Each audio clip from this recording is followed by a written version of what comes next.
Hi friends, तर आज मी तुम्हाला एकदम वेगळ्या पद्धतीने आणि खूप हटके टेस्टची सिमला मिरचीची पातळ भाजी कशी बनवायची ते दाखवणार आहे। अगदी ज्यांना सिमला मिरची आवडत नसेल ती लोकंसुद्धा आवडीने ही भाजी खातील, त्यामुळे व्हिडिओ शेवटपर्यंत नक्की बघा। चला तर मग रेसिपीला सुरुवात करूया।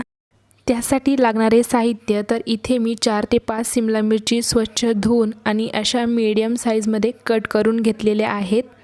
नंतर 1 वाटी बारीक कट केलेला कांदा, 1 वाटी बारीक कट केलेलं टोमॅटो, 3 चमचे फ्रेश दही, 2 चमचे आलं लसूण पेस्ट, 2 चमचे बेसन पीठ, 4 ते 5 चमचे तेल, चवीनुसार मीठ, 1 चमचा लाल मिरची पावडर, 1 चमचा गरम मसाला, अर्धा चमचा हळद आणि 1 चमचा धना पावडर।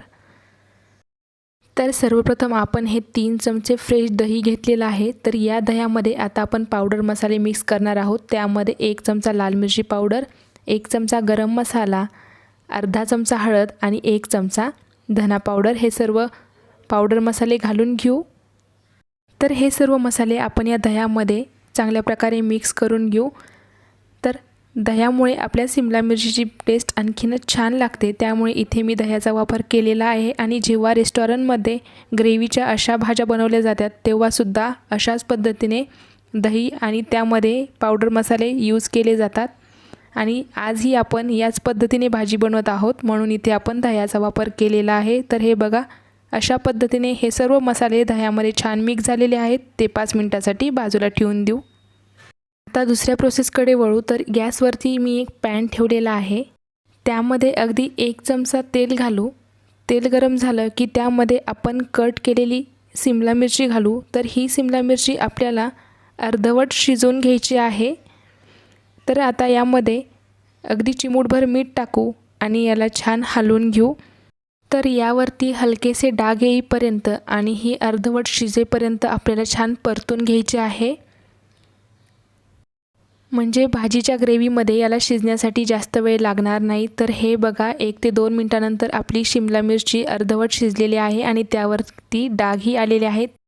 गॅस बंद करू आणि 5 मिनिटांसाठी बाजूला ठेवून देऊ। आता मी एक दुसरा पॅन गॅसवरती ठेवलेला आहे, त्यामध्ये 4 ते 5 चमचे तेल घालू।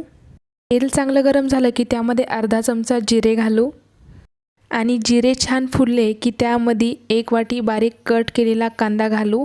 तर तुम्ही पाहू शकता, कांदा अगदीच मी बारीक कट करून घेतलेला आहे, म्हणजे आपल्या ग्रेव्हीला टेक्स्चर छान येतं। तर तो आपल्याला छान लालसर होईपर्यंत आता परतून घ्यायचा आहे। नेहमीच्या भाज्यांना जसा कांदा परततो त्यापेक्षा जरा जास्त आपल्याला कांदा परतून घ्यायचा आहे। तर हे बघा, 1 ते 2 मिनिटांनंतर कांदा आपला छान लालसर परतून तयार आहे। त्यामध्ये आता आपण 2 चमचे आलं लसूण पेस्ट टाकूया आणि तीही यामध्ये 1 मिनिटभर छान परतून घेऊया।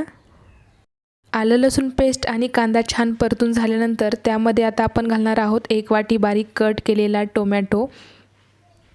तर हा टोमॅटोही आपल्याला एकदम मऊ शिजेपर्यंत छान यामध्ये परतून घ्यायचा आहे। टोमॅटो तुम्ही खिसून घातला तरीही चालेल, म्हणजे तो लवकर परतला जाईल।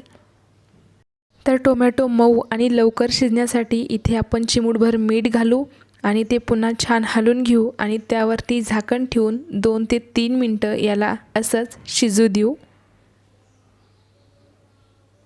तर हे बघा, 2 ते 3 मिनिटांनंतर आपलं टोमॅटो, कांदा, आलं लसूण पेस्ट छान परतलं गेलेलं आहे, छान शिजलेलं आहे।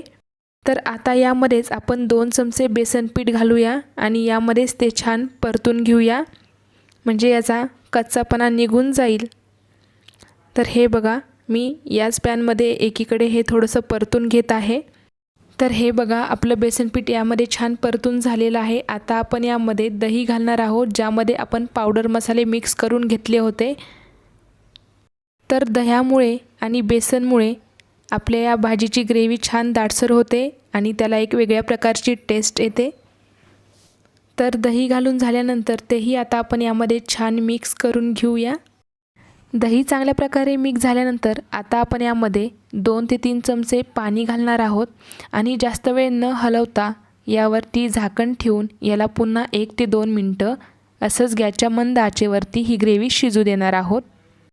तर हे बघा, 1 ते 2 मिनिटांनंतर आपली ग्रेव्ही छान मऊ शिजलेली आहे आणि तिला तेलही छान सुटलेलं आहे। आणि आता आपण त्यामध्ये अर्धवट शिजून घेतलेली सिमला मिरची घालणार आहोत। शिमला मिरची या ग्रेव्हीमध्ये छान मिक्स करून घेऊया आणि शिमला मिरची यामध्ये छान मिक्स झाल्यानंतर त्यामध्ये आता आपण यामध्ये 1 ते 1.5 ग्लास गरम पाणी घालणार आहोत। तर या भाजीची ग्रेव्ही आपल्याला घट्टसरच बनवायची आहे, त्यामुळे तुम्ही सुद्धा तुमच्या अंदाजानुसार यामध्ये पाणी घालून घ्या। तर हे बघा, मी इथे 1 ग्लास पाणी घातलेलं आहे आणि त्याची कन्सिस्टन्सी बघून मी आता पुन्हा अर्धा ग्लास पाणी यामध्ये घातलेलं आहे।